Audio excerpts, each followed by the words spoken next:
Rep the South Side whenever you pay with your White Sox debit card from Wintrust Community Banks and score perks like free ATMs, no monthly fees, and a $300 opening bonus. Pay with pride every time with Wintrust, Chicago's bank. Join us for a CHSN watch party at Wind Creek Southland Sports Bar on April 18th at 5 p.m. to watch the White Sox take on the Boston Red Sox. Meet White Sox legend Ron Kittle and win valuable prizes, including a customized engraved hat. Hey, Shane, what's up, man? How you doing, man? Good. I'm good. Hey, That's good. good to see you. Take a seat, man. How you doing? All good? Yeah. Good, man. Good. So this is a time where we gotta start making some roster decisions, you know? And the tough part is with Rule-5 picks, it just puts a lot of pressure on everybody, right? Pressure on you to perform, pressure on us to make a decision, and it can be tough in most cases. In your case, it's not tough at all because you absolutely crushed it, and we're excited to have you come with us to Chicago, man. So you made the team. Congratulations. Unbelievable job, and we're just so excited about the prospect of you continuing your career with us at the big league level in Chicago. Yeah, speechless. Thank you, guys. Awesome. Congrats. Well, that's why this first inning, he's got to just let a little air out of the balloon. First big league strikeout for Shane Smith. Let's keep that baseball. Every Major League Baseball player has a story, has a journey.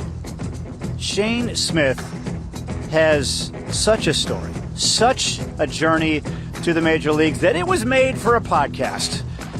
And Shane Smith is my guest on this edition of the White Sox Podcast, brought to you by Wintrust, Chicago's bank. Show your team pride with a White Sox debit card. Get yours at wintrust.com/Sox. Member FDIC, DHL lender.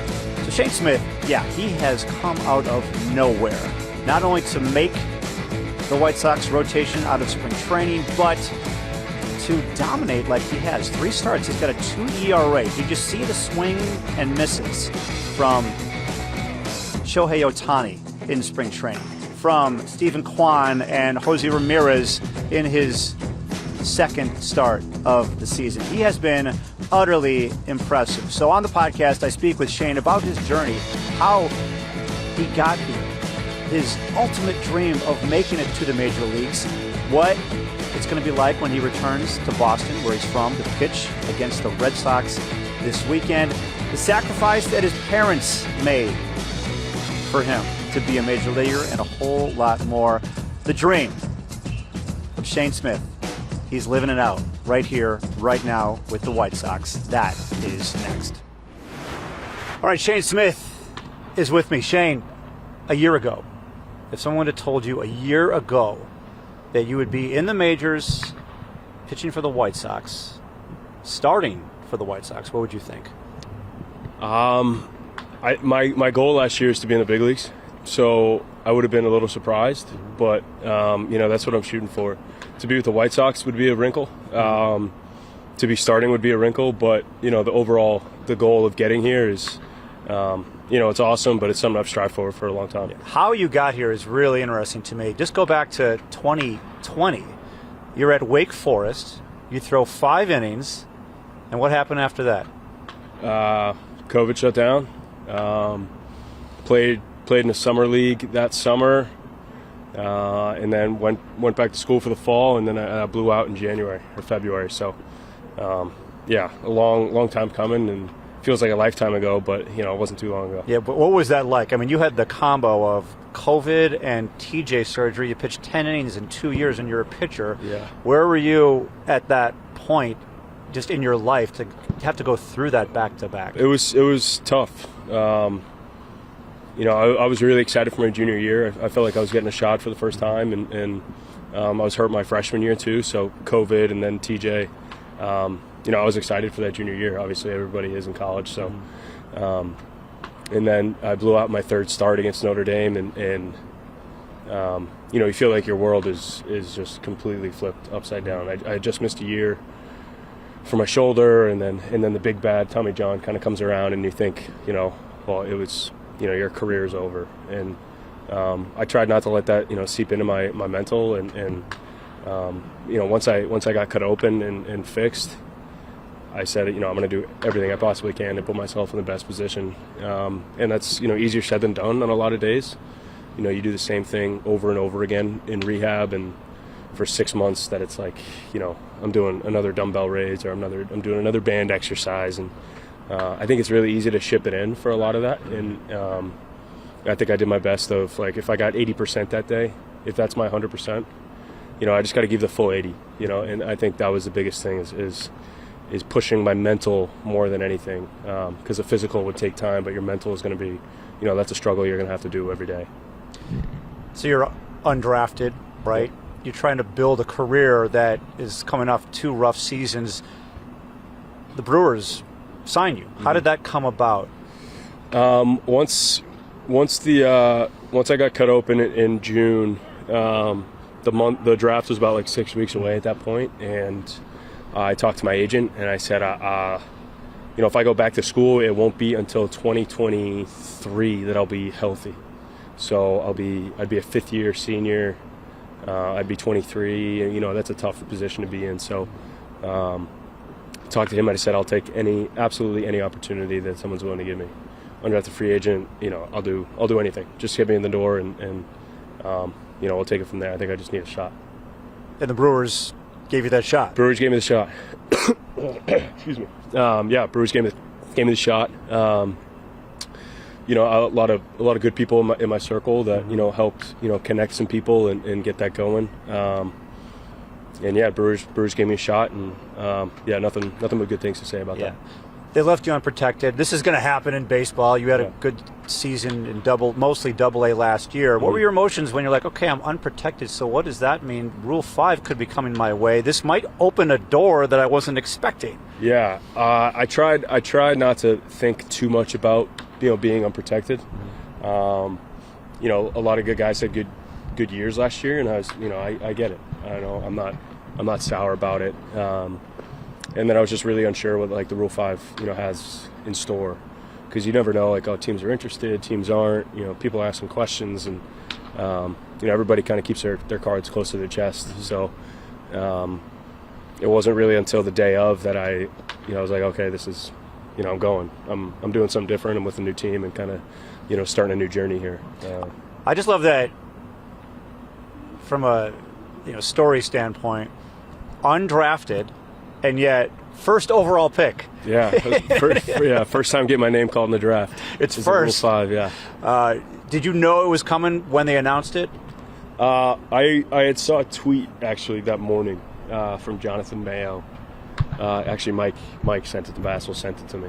Oh, okay. White Sox pitcher now. Yeah. So he sent it to me that morning. I said, Mike, what do you don't send me this stuff. It's going to make me feel worse later on. So, and then my agent called me and said, hey, that guy doesn't really, he doesn't put out fake, information. So I said, okay, well, this, I'm going to wait until 2 o'clock still. And then the White Sox announced me, and I was like, all right, here we go. It's an exciting journey.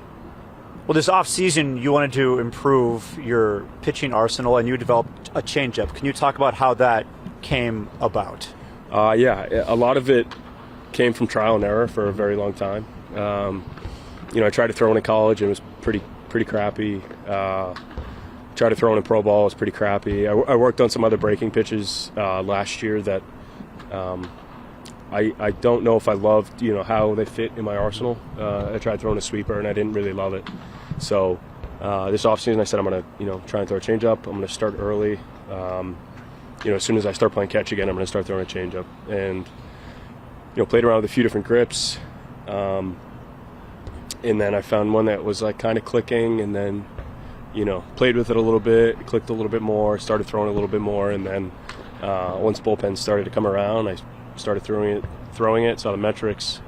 It's like, okay, it feels good out of the hand, and it's got good, good action to it. So, it took a couple of months to develop, but, extremely happy with where it's at right now. And do you remember the time where you faced a hitter for the first time, and you're like, whoa, this is better than I thought, or this could be really, really good for me? Yeah, I didn't face any hitters. My first hitter was in Arizona before camp officially started, I was throwing lives on the backfields, and it was either to, it was one of our better guys in the org. I saw the action, I saw the take, and then I asked him about it after, and he was like, yeah, like I can't, there's not much I can do with that. It looks so different than the fastball. It's got good action, so the good news from them and confidence builder from them was big. There's so many people that there are so many great coaches out there. Normally, a new pitch might come from a coach. This came from you. You taught yourself this, right? Yeah, I guess so. There wasn't anybody with me on a daily basis, kind of giving me, pointers or cues or tips. But I talked to Katz a good bit in the off season, and he wasn't giving me too much real, tangible advice on how to throw it or anything. But he said, just we want you to throw it. So when you come into camp, we're going to work on it. So in my mind, I was like, well, if I can just, have a really good foundation of what I want to do with that, and then go into camp and then tweak it even more. That was kind of my idea, which is build a really good foundation for it, and then kind of go from there. And it turns out I made a really good foundation, and it was even better than I originally planned. So the second start you had in the spring was against the Dodgers, and in that first inning, you faced Ohtani, you strike him out. You faced Freeman, strike him out. You face Will Smith, strike him out. Ohtani comes around again. You K him again. Was that the first big test for you, and this, not just the changeup, but your whole arsenal? Yeah, I think I'm pretty sure that was my third outing? Maybe it was your third outing. Yeah, because I faced Seattle before. Okay. And I went 2 and struck out 4. I think that those 2 outings, I'd say, were big in terms of just trusting your stuff, realizing that what you have is good enough. They were telling me, be yourself, and I think that was probably the beginning of that, which was awesome. But yeah, huge confidence builder to get guys like that out, and also locate pitches and execute with 2 strikes and all that. Then you faced the Brewers. You had a good outing against your former team. Mm-hmm. Were they kind of like, wait, who's this guy? I'm not too sure. I talked to a lot of former teammates. I don't know a ton of guys on the big league level over there. Of course, I know them, but I'm not texting with them or anything. But I lived with a couple of guys and who are on the Brewers. Yeah. They're in Double and Triple A for them. One of my buddies just got called up yesterday. Happy for him. But yeah, that was definitely weird, and I think they knew a lot of what I was doing. But I think the changeup was a new wrinkle that I didn't have last year. So, I was hoping the mystery of the changeup would last a little bit longer, but it doesn't seem that way. But yeah, really cool to face them and have a solid outing against them. All right, so there was one day in Arizona where I'm just outside and I'm on the phone, and I look at you and you're on the phone. I'm like, oh, there's just Shane Smith on the phone. That's all it is. Yeah. And then an hour later, I realized that was you telling your parents that you made the team. Oh, okay, sweet. Yeah. So I was watching this thing happen, and then it was an emotional conversation. Yeah, absolutely. My parents have been, through the ups and downs with me, and if I'm hurt or feeling pain, my mom wants to take that away from me, just like any mother does. And when I'm feeling good or things are really going well, she wants to give it all to me, and that's just that's the nature of my parents. And so they've been on this ride with me for a long time, and the ups and downs have affected them as well. Mm-hmm. And, they've been there for me, and they're solid people, obviously. But yeah, to share that news with them was something I'll never forget, and really really hard to put into words the relationship that we have. Mm-hmm. But I love them, and they'll be in my corner for the rest of my life, and any parent is, but I really feel it with my. Yeah. How much did they sacrifice for you? A lot. My mom retired when I was 11, so she could travel and she said, I don't want to miss, your tournaments. I don't want to miss you playing sports. I don't want to miss all that, so I can, go work my job. She was a cop for 27 years, so she put in her time, and when push came to shove, she said, I don't want to miss it. And my dad, coached me in all my sports growing up, and they put a lot of time and effort into me. I tell them how thankful I am for them almost every chance I get, because they say you don't have to thank us, but you do, and I learned that from a young age, that you should thank your parents a lot more than you think, because they don't. some people think parents have an obligation, but some people are more lucky than others, and I realize that. So I tell them as much as I can that I'm thankful for them and grateful for them. How many of your games have they seen in person, or are they now going to watch them on TV? This year? Yeah. They have come to just opening weekend. Okay. And then they were going to come back out. They said, we'll see you in Boston next weekend. So, they like to give me my space, and I just moved into an apartment, and I said it's a long year. Like, your guys are going to get out here, and I know it. But they're extremely excited for Boston, and we got the whole family, and a whole bunch of stuff going on off the field. So, but they'll make it out. I know that. Well, this portion of the podcast is brought to you by Toyota. Let's go places, and speaking of places, let's talk about Boston. Your next start will be at Fenway Park, where you grew up. What's that going to mean for you? It's going to be awesome. I try to go into a lot of these outings, good or bad. This is a great opportunity. A lot of things to learn from and learn about myself. But just to try and soak it all in. I don't have to be perfect, but I also want to compete and throw really well, and just enjoy everything that comes with it. Got a favorite Red Sox Fenway Park memory? I didn't go to a ton of games growing up because I was just busy playing sports and all that. So I have one where me and my parents went to a game right after the high school draft when I was 18. I didn't get drafted, and we thought I was going to. I didn't have a great senior year, and we just sat there, enjoyed the game, and really realized no matter what happens, we're gonna end up in this place. So it's kind of crazy, the full circle moments that come and go, and you lose sight of, but you know that they're kind of at the end of the tunnel. You felt like this was going to be in your future. You believed it.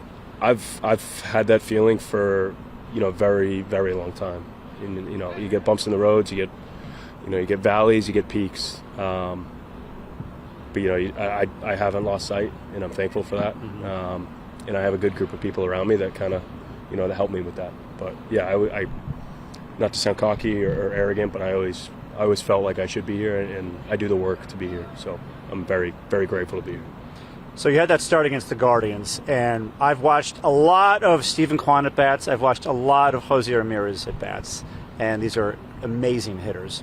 And they really were struggling with your stuff. I saw some ugly swings by them. And I know someone with the White Sox spoke with some coaches with the Guardians, and their reaction to you was, if I'm to quote this correctly, "What the hell was that?" Yeah. You were, "What the hell was that?" That's okay. That's all right.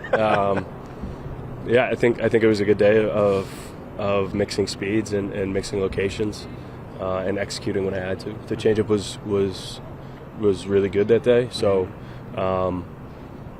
I think that the changeup just sets up so much. I think the other day the changeup wasn't as good. It wasn't throwing it for strikes, and it makes the outing look different. So, but yeah, obviously those guys are good, and you have a game plan, and no hitter is invincible. But a lot of guys have really, really small holes that you can kind of exploit. So, you're just trying to do your best to set yourself up to get to those holes.